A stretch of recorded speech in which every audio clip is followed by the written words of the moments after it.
नमस्कार बच्चों, BA part first प्रथम प्रश्न पत्र की इस कक्षा में आपका स्वागत है। हम रामचरितमानस में से जनक पुष्प वाटिका प्रसंग को पढ़ रहे थे, जो कि आपकी पाठ्यपुस्तक में संकलित है।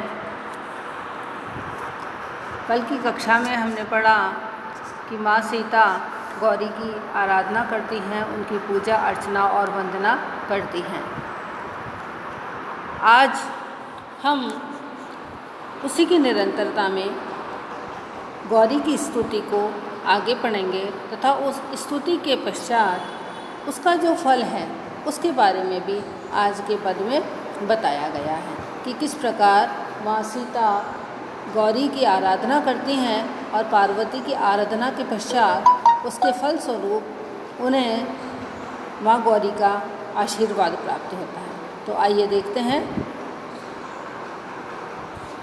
सेवत तो ही सुलभ फलचारी, वरदायनी पुरारी प्यारी, देवी पूजी पद कमल तुम्हारे, सुर नर मुनि सब होय सुखारे। मोर मनोरथ जानो नीके, बसों सदा उरपुर सब ही के, कीन्यो प्रगटन कारण ते ही, अस कही चरण गहे वैदेही। विनय प्रेम बस भई भवानी, खसी माल मूरत मुस्कानी, सादर सी प्रसाद सिर धर्यूं, बोली गौरी हर्ष ही भर्यूं। सुन सिय सत्य असीस हमारी, पूजे ही मन कामना तुम्हारी, नारद वचन सदा सुचि जाना, सोबरु मिलहि जाहि मनु राजा। मनु जाहि राचे हु मिलहि सोबरु सहज सुंदर सांवरो, करुणा निधान सुजान शील स्नेह जानत रावरो। एहि भांति गौरी असीस सुनि सिय सहित ही हर्षि अली, तुलसी भवानी ही पूज पुनि पुनि मुदित मन मंदिर चली। जान गौरी अनुकूल सिय ही हर्षन जाय कही, मंजुल मंगल मूल वाम अंग फरकन लगे। तो देखिए, इस पद में सीता माता गौरी की स्तुति करती हैं और वे स्तुति करते हुए कहती हैं कि सेवत तो ही सुलभ फलचारी, वरदायनी पुरारी प्यारी। हे माता पार्वती, आपकी पूजा करने से मनुष्यों को चारों फल प्राप्त हो जाते हैं। धर्म अर्थ काम और मोक्ष चारों फल आपकी सेवा से, आपकी पूजा अर्चना से प्राप्त हो जाते हैं। वरदायनी पुरारी प्यारी, और आप जो कि त्रिपुर के शत्रु अर्थात महादेव की प्रिया हो, आप सभी को अभिष्ट फल प्रदान करने वाली हो। अर्थात जो भी आपकी आराधना करता है, जो भी आपकी स्तुति करता है, जो भी आपकी वंदना करता है, आप उसे अभिष्ट फल अवश्य प्रदान करते हैं। देवी पूजी पद कमल तुम्हारे, सुर नर मुनि सब होय सुखारे। हे देवी माँ पार्वती, आपके चरण कमलों की पूजा करके जितने भी देवता हैं, मनुष्य हैं, ऋषि मुनि हैं, सभी आनंदित होते हैं। मोर मनोरथ जानहु नीके, बसहु सदा उरपुर सब ही के। हे माता, आप भी मेरे मनोरथ को, मेरी इच्छा को अच्छी तरह जानती हो, क्योंकि आप अंतर्यामी हो, इसलिए मुझे आपसे कुछ भी कहने की आवश्यकता नहीं है। बसहु सदा उरपुर सब ही के, क्योंकि आपका स्थान सभी के हृदय में है, आप मेरे हृदय में भी निवास करते हो, इसलिए आप मेरे हृदय की बात को अच्छी तरह जानती हो। तीनों प्रकटन कारण देही, अस कही चरण गहे वेदही। और सीता ने उन्हें अपना जो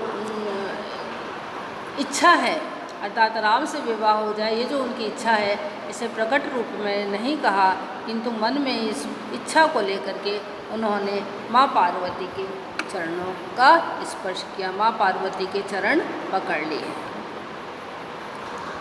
विनय प्रेम बस भई भवानी, खसी माल मूरति मुस्कानी। सीता की इस तरह की विनती को सुनकर के माता पार्वती उनकी विनम्रता और प्रेम के वश हो गई, और आशीर्वाद स्वरूप उनके गले में जो माला पहनी हुई थी, वह माला उनके गले से खिसक गई और सीता की ओर चली गई। गिर करके सीता ने उसे ले लिया और उनकी मूर्ति जो थी वह मुस्कुराने लगी। सादर सिय प्रसाद सिर धर्यूं, बोली गौरी हर्ष ही भर्यूं। और जैसे ही गले से माला गिरी सीता ने उसे प्रसाद समझकर ले लिया तथा उसे अपने मस्तक से लगाया। बोली गौरी हर्षे भरे। और फिर माता पार्वती जो कि उस मूर्ति में विराजमान थी वे बोली, सुनो सिय सत्य असीस हमारी, पूजा ही मन कामना तुम्हारी। और फिर सीता को यह आवाज़ सुनाई दी कि जैसे माँ पार्वती बोल रही हैं कि हे सीता, हमारी सच्ची जो आशीष है, हमारा जो सच्चा आशीर्वाद है उसे तुम सुनो। पूजा ही मन कामना तुम्हारी, तुम्हारी जो भी मनोकामना है वह अवश्य पूरी होगी। कहने का आशय यह है कि यदि तुमने राम को अपने पति के रूप में चाहा है तो तुम्हें राम ही पति रूप में मिलेंगे।